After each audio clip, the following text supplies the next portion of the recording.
You are listening to the Horse Radio Network, part of the Equine Network family. What a beautiful day for horses in the morning.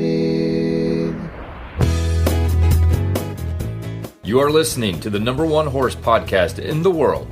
Here's your entertaining look at the horse world and the people in it.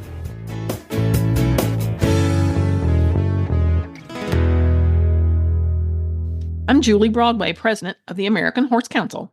And I'm Emily Stearns, Health, Welfare, and Regulatory Affairs Liaison for the American Horse Council. And you're listening to this special monthly American Horse Council episode of Horses in the Morning on the Horse Radio Network for February of 2025. Good morning, Horse World. It's time to hear from the American Horse Council in this monthly episode of Horses in the Morning. Well, folks, we had a great episode planned for this month, but unfortunately our guest speaker had to cancel at the last minute, so we're going to be rescheduling that for a future podcast. So as we scrambled to figure out what we wanted to talk about today, Emily and I decided that a fun topic would be to talk about the qualities of a successful horse spouse. Now, some of them may know a little about the horse industry. Others may not. Some may have learned when they married said spouse who is obsessed with horses and has the horse bug. So that's what we're going to explore today. But before we get into that, I want to give a shout out to Allison Greist. She's a freelance writer based in Texas, and she wrote a fascinating article about this topic a few years ago for The Horse. I thought she made some excellent points, so I'm going to run through those real quick, and then we'll get to interviewing the guests that we have today. So, number one rule she suggested was to accept your spouse's obsession. People outside of the horse world are often baffled at the price tag that accompanies our sport, so it's easy to understand why many horse spouses could question our spending habits. But we have found, she said, that if you look at it from the outside, it looks like a complete waste of time, energy, and money. However, they get something from that if you can't put a time or a dollar figure on that. The spouse that's participating really gets something out of this. So accept the obsession. Number two, work as a team. And the point she makes here is that while many elements of horse ownership may be a one-person job, the concept of working as a team makes it enjoyable for everyone. So we know as equestrians that we hate to juggle spending time between our spouse and our horse. Therefore, if your spouse will be part of your time with your horse, everybody wins.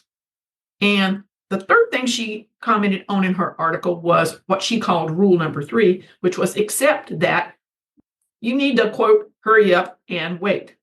And she said that she found that this, is often what happens when you have a spouse who is involved in the equestrian life, especially one that shows horses.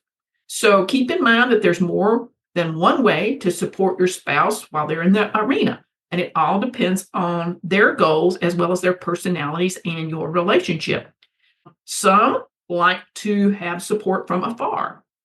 Others like them to be around a little bit more and be engaged in what's going on, and maybe even with their friends from the barn. So no matter how your spouse supports you, whether he's or she is helping to feed or take care of things at home so you can go to the barn, or standing ringside at a horse show, remember to let them know how much you appreciate them.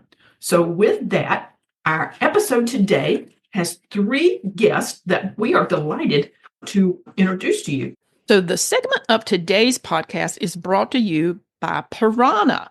Now, whether you're on the back of a horse or you're in the barn or you're watching from the sidelines, there is nothing more annoying than a flying insect. And I know when we trail ride, we see a lot of those flying insects. Family owned and made in the USA, and with over 50 years of experience, you can count on Piranha, your trusted leader in insect control, to keep those pests at bay. Try it. It works. So, gentle listeners, we wanted to introduce our non-horse husbands to you all as we went ahead and interviewed them.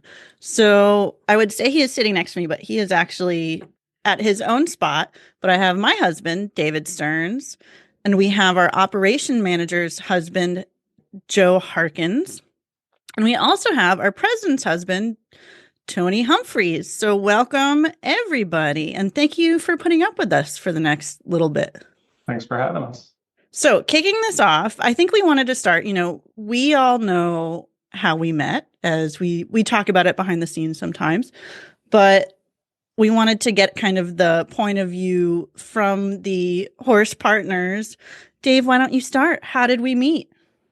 I really hope my recollection matches what you've discussed previously, but I believe we met through mutual friends in high school. I'm going to say the summer going into our junior year of high school, just through mutual friends during the summer. We attended different high schools, but had the same friend groups, and just kind of a natural meeting, if you will. Does that add up? Does that jive with your story? Yeah, I would say it does. And would you, we're all friends here. Would you say I was the weird horse girl back then? Ooh, weird horse girl. So not a lot of horse girls, if you will, in quotes. Stereotypical horse girl in the high school that I attended. I wouldn't say you were the weird horse girl. I didn't even know really that you were into horses, if that's not a negative way to spin on saying that you enjoy the equine lifestyle. But I would say no, not the weird horse girl. So of the 3 horse girls, I was the least weird one. For sure. I didn't quite know the other 2 horse girls, perhaps because they were, in fact, horse girls. Okay, thank you. Thank you for that gentle description. So, Joe, moving on. How did you and Ashley meet? We met December 2010 on Match.com. Did you know she was a weird horse girl before you met for the first date? I knew she had a horse. I didn't know she was a weird horse girl. I wouldn't describe her as that, but so 2 for 2, we've managed to catfish both of you. Tony, how did you and Julie meet? We actually met through mutual friends. Oh, there's some advertisement out here. Basically, Julie had a horse at Terra Farm, and I had a very good friend of mine that I worked with at Nortel at the time that showed horses, and I would go out and see her show her horse. So I actually met Julie the first time in May at a horse show where Andre had just introduced us. And then, unbeknownst to us, Terra Farm had a New Year's Eve party, and the trainer at Terra Farm, Diney, and Andre had connived and invited me to this New Year's Eve party and invited Julie, and we're the only 2 single people there. So they kind of put us together on a matchmaking. So you knew what you were getting into from the beginning, Tony. Oh, yes. Julie, do you want to go next? Do you have more questions for our horse husbands? Yeah. So considering that Joe and David may not have known as much about what they were getting into, how long was it before you got to meet the horse, figured out there's more obsession in our lives than maybe you suspected? So, Joe, what do you think? okay. So I was looking back at it because I actually kept the records of when we first met. So I met Ashley's horse, Sam, about roughly a week after I met her on Match. I believe I was probably helping shovel the paddocks then. So we didn't waste any time. Yeah, we didn't waste any time. She had me on a horse in a week. She had you mucking paddocks within a week. Yeah. Efficient. That's very efficient. Yeah, I was thinking it was like 3 weeks or something, but then I was looking back. I was like, wow, it was actually just a week. She had me on a horse. Yep, she had me there right away. So kudos to Ashley and to Joe for being willing to step up and take that on after a week. That's an amazing. David, how about you? I was just taking a note that Emily, quote, pretended to be shocked that Joe was mucking a stall or in some way going to the bar for just a week. I can't recall exactly how long was that I was introduced to horses in general. So at that time, I don't think Emily owned, no, I know she didn't own a horse at the time that we met when we were still in high school. I was leasing She- Camelot by then. Yeah. Leasing, ownership, that's the whole other thing that I'm not 100% on. But I would say that, there were just some natural, not official dates that occurred where it was just before we do that, we just have to run over real quick to the barn, and I just have to do a couple things, 35, 45 minutes later, after she's fully mucked a stall and done, feeding and watering and hay and all that stuff. And that's kind of my first introduction to the horse world with a partner. It was probably a while before I got on a horse. I'm a very large person, and it's rare for an animal to be bigger than me, and it's rare for me to interact with an animal that is bigger than me. I had no previous dealings with any type of agriculture, livestock, anything like that in my life. So I had a natural fear of horses, as I think everyone should have a natural fear of such a large animal. So it took me a little while to get used to, and I don't know exactly when I got on a horse. Probably, I don't know, a couple of months if I had to throw a number out there. And it wasn't the horse that she was leasing. I'm much too large for that horse. So. Oh, I got you on Camelot. I think if I recall, well, I'm glad you remember me indoctrinating you to the idea of barn time and the space-time continuum as it exists in a stable. I think it took 4 or 5 months for you to pet the Shetland pony, if I recall correctly, Little Miss Muffet. And then I think I have a photo of you somewhere on Camelot that was maybe at month 6. All right, so adds up. So Tony said he met me at a horse show. He knew what he was getting himself into. He started hanging out with me at the barn. He would go with me to horse shows. And it wasn't until he invited me to go to a football game that I found out how he felt about going to a horse show. So Tony, do you want to tell them about our experience to going to the football game? Yeah, well, this is many years ago. Philip Rivers was a quarterback at NC State. In the first year, Virginia Tech had joined the ACC, and they were playing the opening game at Carter Finley Stadium.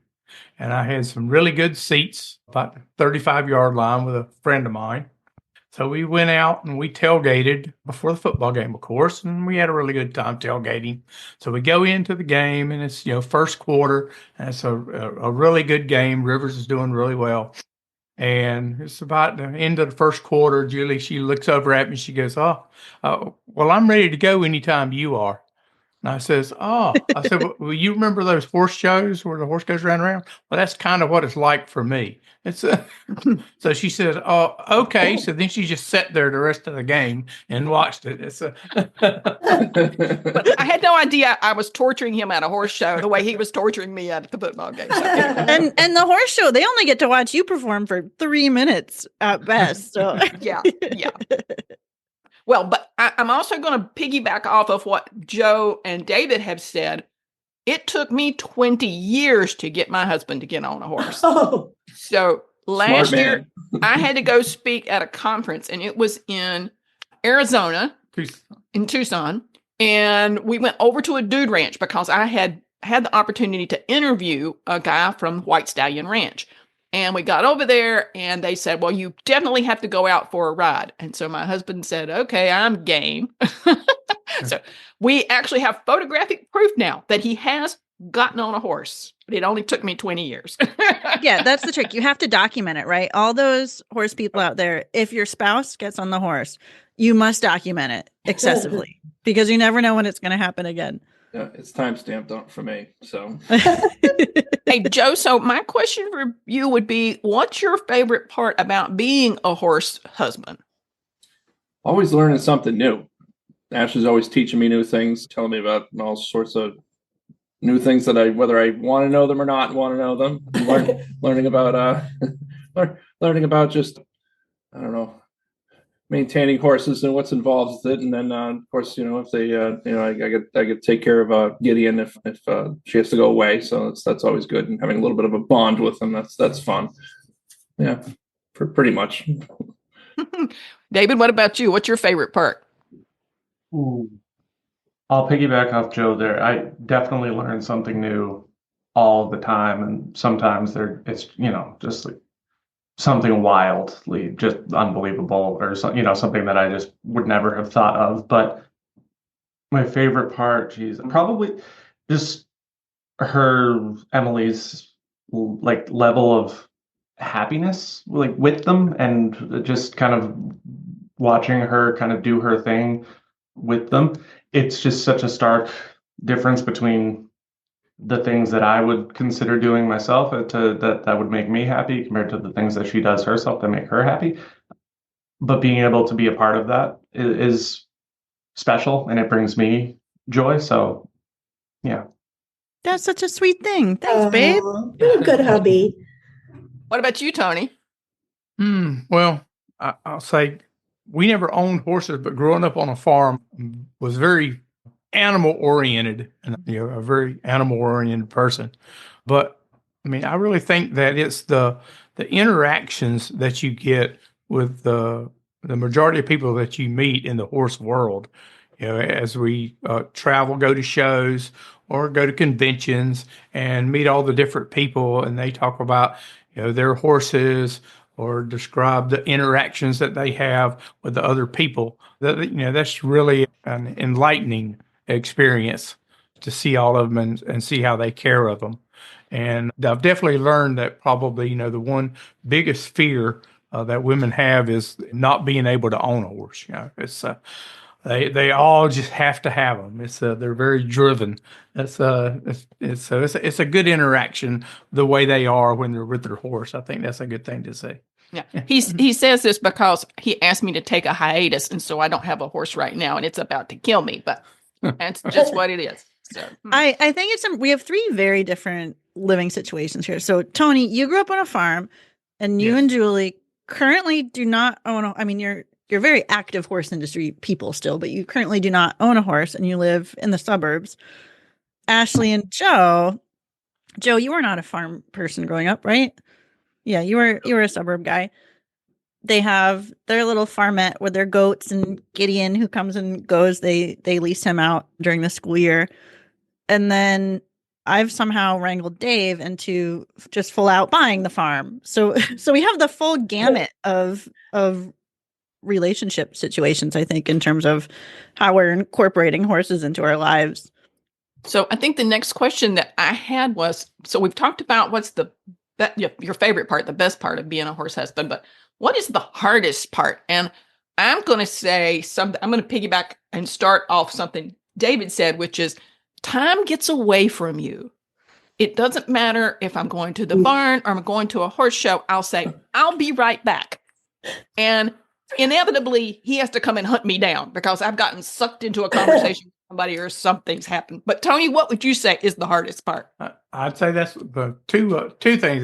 That's one, and I'll go into that. The other one is unfortunately, when you own a horse and you don't have your barn and can go muck stables and stuff, will be paying that board and training bill, because it's not a very inexpensive thing owning a horse if you're going to do it right. So you have to be committed and you really have to enjoy it.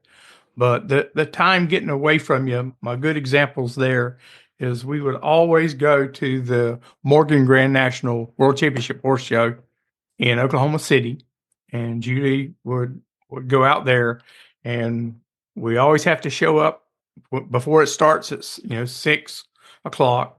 So they have breaks during the time, and we talk about getting dinner, and she'd go, "Oh yes, in a minute." "Okay, yes, in a minute." And every night that we're out there, we'd end up eating dinner, like 11:30, 12 o'clock at night, because that in a minute would never end, and it just kept going and going. So you got to be very flexible, or you will not have a good time in the horse industry. But you got dinner, Tony, and that's the important part. Yes. Joe, what do you think is the hardest part? So when I met Ashley, she had her horse Sam, and he was getting up there. And then when we had the opportunity to get the farm here and bring him home, he was kind of an old man. He was still able to move around, but he needed some more help to get through things. So it was a little bit difficult. So there's a lot more medical stops. And then into the whole time management thing. So like for instance, when we first moved into here, there wasn't very much good cell phone reception. They built a new cell tower since then. So if I tried to call her on the phone when she was in the barn, I couldn't get her, or she couldn't get me, or else we'd sound like robot people. And so the time management thing, like she'd go over there and say, okay, I'm just going to go hay and water the horses. I'll be back in a few minutes. And I'm here with the kids. The house is on fire and 2 hours have gone by. And I go to call her. I'm like, where the heck is she? And then I had to go over there and find out. She's, oh yeah, no, this, and this. I had this and this, and I got to get the farrier, and I got to get the vet down here, and so it was just always a 15-minute walk over there. She was gone for 2 hours, and she needs her barn time, Yeah. Hey, David, I bet you've had a similar experience, haven't you? To everything that's been said so far. To piggyback, I'll piggyback Tony this time. So the sheer financial shock when we first kind of were beginning to date, and I started to learn a little bit more about what owning a horse does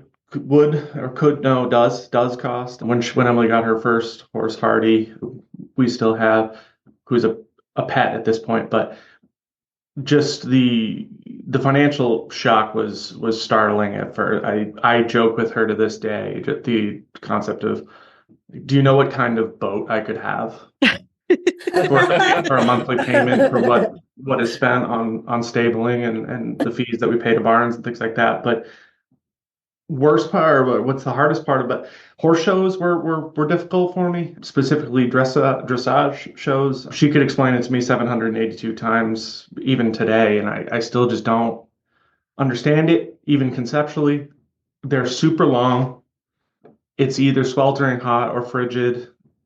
There's so much subjectivity and ambiguity and like what is happening in the dressage ring that I don't really understand it at all.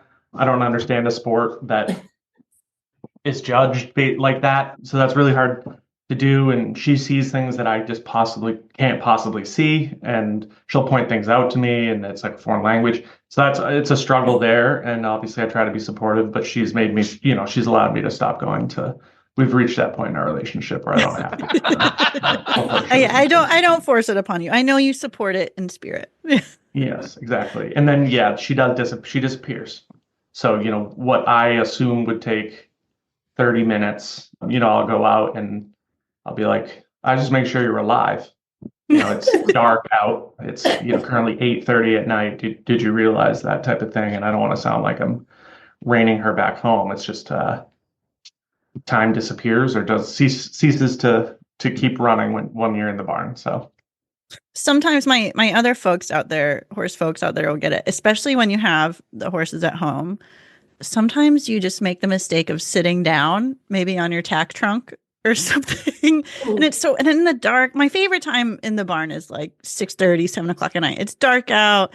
Everything's quiet. The horses are just eating, and you just sit down for a second. And then it's like, I don't know, that black hole, that wormhole just opens up, and suddenly everybody's asking you if you want to eat dinner, if you're hungry. Before Tony and I married, I managed all my own, finances as far as my horse ownership was concerned. But when Tony and I got married, he decided that he wanted to keep an Excel spreadsheet. I have to tell you, I don't look at that Excel spreadsheet. That takes the joy out of all of this. I don't want anything to do with that. I'm like, if you want to talk to me about what I'm spending, feel free, but don't show me that spreadsheet. I'm not interested in seeing what those numbers look like. And I have a feeling that Emily and Ashley would probably agree. And I would say, so Dave mentioned my horse Hardy that I got in college, and Dave has at least got a very, very immediate crash course. He has seen the worst of the worst in terms of medical bills with that horse. When he talks about his ability to have a nice boat, Hardy could have been a very nice boat in terms of his medical bills. And honestly, it's almost been a blessing because he makes the other two in our herd look very cheap and very economical. So, that might be some of my advice as a horse spouse, the horse person in the horse relationship. really make it as bad as you can as quickly as possible financially. So when the non-expensive things I put in quotes, they don't look so bad, You can appreciate the good ones. Yeah. Yeah. The spring shots really aren't that expensive when your horse just came out of 7 days of isolation at the Tufts Medical Hospital. Yeah, indeed. So I'm going to say one other thing for David's benefit. So he's been with me, seen me show horses tons and tons of times. He says the same thing. The trainer will say, more leg. And he says, good, that's good, that's good. And Tony will say, I didn't see anything. What's he talking about? I don't get it.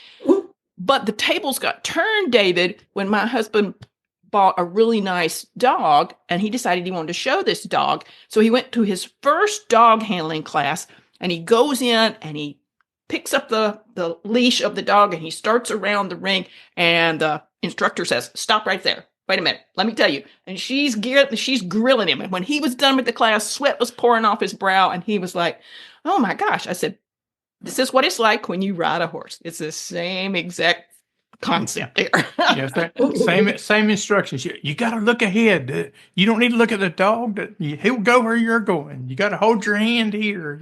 I was like, whoa. I've picked up a few things I've heard at horse shows and things I've heard instructors, shouting out, things I've heard Emily say just in the back when giving a lesson or something. And every now and again, we'll be watching something or, it was the Olympics most recently, I think, during the summer. And she's watching the beautiful cross country course in France there. And sometimes I'll just say things that I've heard her say. And I don't know if they apply, right? I have no idea if they apply or that, but sometimes they do apply. It'll land and she'll kind of turn to me and she'll be like, wow. And that brings me such a boost to my ego or to my happiness level. Something just to like keep those heels down, something like that. Like that's something I know what that means. But if it actually is true in that case, I love doing stuff like that and making her think that I know something that I have just nothing about. Good man. You to give yourself credit, you know enough that I routinely abandon you with the farm to travel and trust that everybody will still be alive when I come back. Sure. I can keep the animals alive. I just like the weird niche horse knowledge that nobody else would know unless they were horse people or rode horses. She's got to give him his head. What? Perfect. Yeah. No, it's 10 out of 10. Yeah, I was going to say, we could all make a list of phrases to give you, David, that will apply to every situation. Yes. I like that niche knowledge, that subculture knowledge. It's hyper specific. And I tried to explain woodworking things to Emily or, very specific, weird niche things in my hobbies, it's the same type of thing. But cars, I do my best to follow your car knowledge, but I feel very stupid when you talk to me about cars. So here's my question. Now, Tony and I don't have children. I know Joe and Ashley do. So has this mutation, this gene, been passed on to your children, Joe? Oh yeah, absolutely. They love the horses. They love helping. Ellie goes out and she'll muck paddocks. She's not afraid of anything. Evie's a little more skittish about it, and Sam, he just goes right in there. He's going to be the one who gets Heart. Yeah. He's fearless. Oh my God. He is fearless. We're going to need to start another savings account because they've been bitten by the bug. So of course, when we go in the barn, I got to act like, I do this all the time. Yeah, I'll help you with that. Yeah, this is the way. This is the right way. Right, Ashley? This is the right way. Emily, are you planning to pass on this obsession to future? I mean, since we live on the farm, you hope they at least want to help. Dave, I don't want to speak for you, but part of me is terrified that we are going to get sucked into a second horse person life of horse showing and ribbons and bows and pleasure classes and finding the right pony and all that. But part of you wants someone else to find as much joy in them as you do. Okay, Emily, what's our wrap-up question for today's episode? Okay, so we'll start with Dave. What is the best advice you have for other horse spouses out in the world? Geez. I'll start with don't get a thoroughbred. That's the first one. An off the track Avoid that at all thoroughbred. Yep. costs. Yeah, especially an off the track thoroughbred. Oh, geez. Open your view of what horses are if you didn't grow up around them or don't know anything about them like I did. They're much more than, this might sound silly, like a privileged elite sporting type thing for just the privileged and elite people. I would even argue now, with the experience that I have now, that I would argue or posit that they are a special animal, and they evoke emotions and actions in people that I don't think they would otherwise have ever evoked, if that makes any sense at all. Especially when I see people that haven't necessarily ever been near a horse get near a horse, or just have an interaction or an experience with a horse. That little magic spark that I think Emily can see in their eye when they have an experience, I think a lot of people aren't ever going to experience. And I also think perhaps they won't experience with an animal other than a horse, if that makes sense. It's hard to, I lack the vocabulary to really explain this, but I hope you get the sentiment. I feel like I need to clarify. I did not bribe him to say any of this, that he just came up with that on his own. So if you need, a spokesperson for the horse industry, I think we just found one. Blink twice for Yeah. correct. Joe, what about you? Okay, so there's a lot of positive and negative things to having a wife who's big on horses. I mean, there's of course the financial things that we discussed earlier, and there's time management. But all in all, I mean, it's more positives than negative things. The horse industry is it's a tough place full of tough people. I mean, my wife's probably one of the toughest people that I know, but one of the most loving people that I know. And there's a whole magical thing with horses too. Like for instance, if we have birthday parties, we take the horses out, and then the kids love seeing the horses and going for little rides, and that's always nice to see. And seeing the look of wonder on their faces, I think that's pretty cool. And there's just a whole different world, and like David said, it's good to keep an open mind with all that. It's because it's a whole other world, and it's really cool. It's really cool. Okay, Tony, wrap us up. Okay. I think having an open mind is really one of the biggest things to have. But I think you need to go in with horses as anything. I mean, Julie laughs with the spreadsheet and all that we did, but what it allowed me to do from that perspective of our horse world is see everything. So a lot of times you forget the little things that's involved. You remember the big things, oh yeah, buying the horse and all that. But then when you look and you track everything, you see, oh, the vet bills and the food bills and the supplement bills and this. And it's the same thing when you own one, that yes, it's nice to have it, but you have to remember, yes, you got to clean the stall. Yes, you got to feed them. Yes, you have to keep up with this. You have to give them time, exercise, and all of those little things. But as a horse person or somebody that's just coming into it, I think that open mind, that there's so many things that are involved with being associated with horses that you can always find something that you can relate to and bond to and enjoy. You can't just look at a big picture and say, well, I don't like that.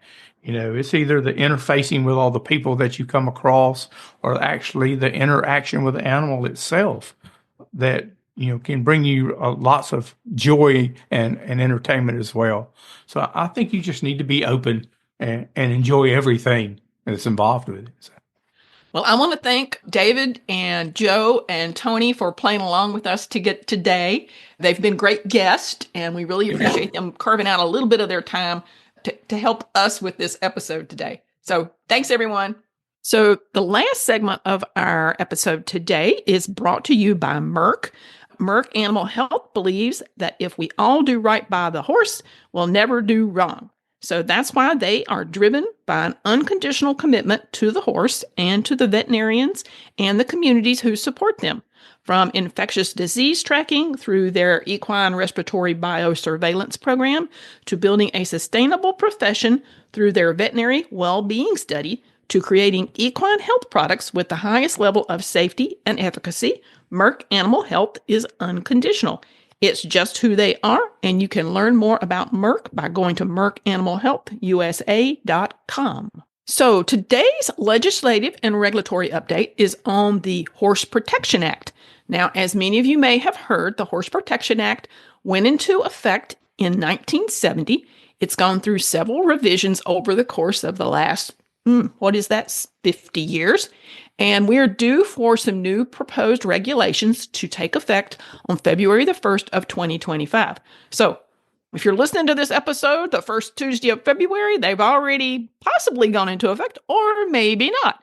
And the reason I say that is that we are operating in a very fast-changing and unstable environment, and that's partially due because the American Horse Council and a lot of members of the industry still have outstanding questions about the regulations, and we're trying to get clarity and some greater insights as to how some of this process is going to work.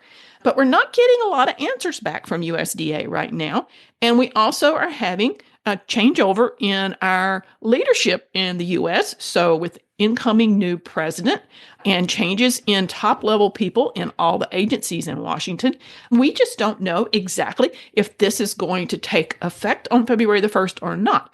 And in addition to that, the American Horse Council has formally requested USDA to delay the implementation because we don't think they're ready and we don't have all the information that we need in order to move forward. So, having said that, I will also say to you that we have more questions than we have answers right now. They range from what events are covered and included under the regulations. We still don't have clarity around that. We don't have clarity around some of the new reporting requirements. There's some new inspectors that are going to be used for the Horse Protection Act, and we don't believe that they have announced who those individuals are or how to contact them or find that kind of information.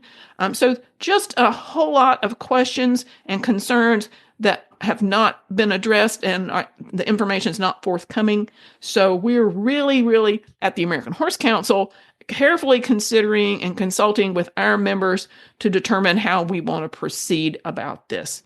Emily and I just came back from speaking to the League of Ag and Equine Centers, and we did a whole presentation on the Horse Protection Act. So if you've got questions about the Horse Protection Act, by all means, drop us a note at info@horsecouncil.org. We'll add that to the laundry list of things that we're trying to get the USDA to address and to help us figure out how to proceed with all of this. I also would like to add that the one thing that I keep telling folks about the Horse Protection Act is this was codified into law. And so what that means is that the only thing that the leadership at USDA has the purview to do themselves is to delay the implementation. They cannot overturn the rule. So we're working a lot of different angles to try to figure out how to proceed. So the only thing the American Horse Council could do at this point was to ask for a delay. We asked for a 60-day delay. But we haven't given up on trying to make some vast changes to these regulations. So we'll see how that kind of continues to play out. Julie, I've seen a lot of stuff floating around on the internet, as we all do. And some things like, the new regulation is going to require any therapeutic item, such as massage or chiropractic, to come with a veterinary letter saying it's an approved therapy. Is that true? Is that the whole story? We have read, Emily, and we don't see that in the regs, but I too have seen that sort of floating around. I would offer that people should really do their due diligence about what's included in the regulations and what's not, because there are those kinds of misstatements. There are some really, I don't know, false narratives, I guess is the right word, being pushed around out there. And I actually had a woman call me recently, and she said, my little local club is quite concerned about some of the things they read online. And I said, fair enough, read those, but don't take them for fact. Be sure to do your due diligence and make sure you've gotten the full picture. And we can help you out there. If you're trying to read the regulation on your own and you're confused by it or have questions, Julie and Bridget, our legislative affairs staffer, and we have read it front to back several times over the last 2 years. So we are happy to help you walk through it. Things like, Julie, can you clarify? So it says now it applies to all breeds and disciplines, and it's never applied to all breeds and disciplines. How, if we go from totally false to 100% true, how does that statement kind of stack up? Okay. This is one of those questions I get frequently, Emily. So the original regulations were put into effect in 1970. The introduction does not specify that this applies only to Tennessee walking horses or racking horses. It says that it's put into place to look out for the health and well-being of horses, period. So to a certain extent, even from the very beginning, it's had a rather broad umbrella. But as it has been implemented, it has focused strictly on soaring, which takes place amongst the walking horses and the racking horses. And I'm not going to make the mistake I made in Vegas, Emily. Not everybody knows what soaring is. So soaring is when a caustic chemical is applied to the front limbs of a horse, or other types of devices are applied to the horse to cause them to have a very sensitive touch with their feet. And so it makes for a very exaggerated gait. And so it's a very harmful practice for these horses. They look so uncomfortable to me. And so, that's what the law has really focused on. But what we have seen in these new regulations, Emily, is that there are certain parts of the regulations that this time USDA is applying to all breeds and all disciplines. And one of those is a 30-day notice for all horse shows in the U.S. And that means they have to send in an email to USDA that tells them they're having an event and how many horses they're going to have and what kind of breeds they're going to have, and answer a few questions for them. And that's caused quite a bit of concern across the entire horse industry, because everybody's like, wait a minute, that's another thing I've got to fill out.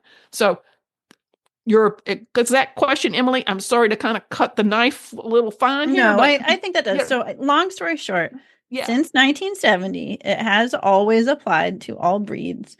And in terms of show reporting, they are enforcing it against all breeds more clearly. They clarified the language in the updated regulation, I think, is the best way to explain it.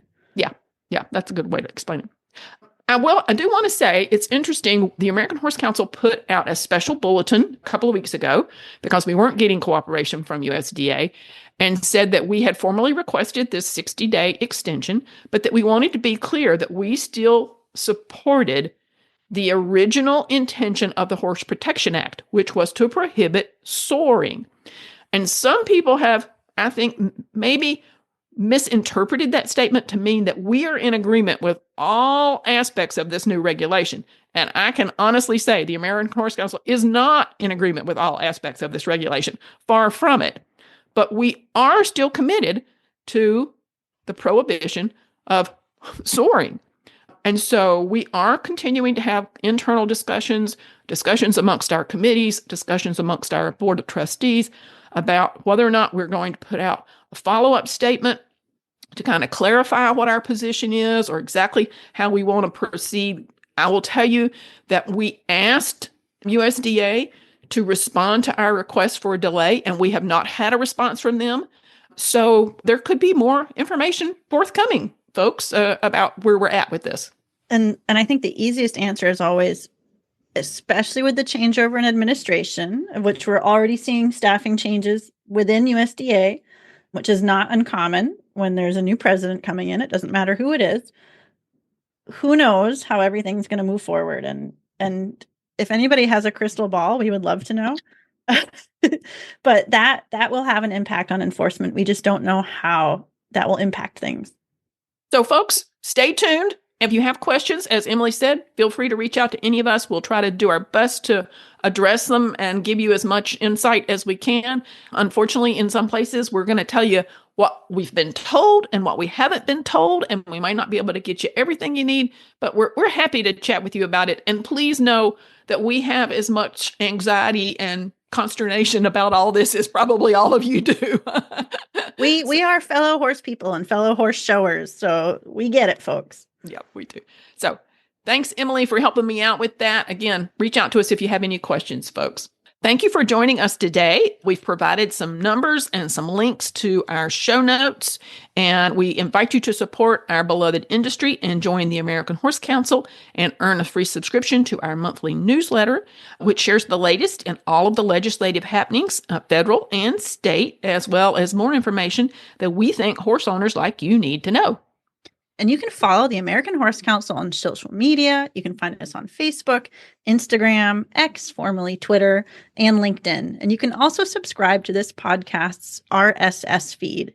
You can subscribe to Horses in the Morning on any podcast player and find all the shows, including ours, on Horse Radio Network at horseradionetwork.com.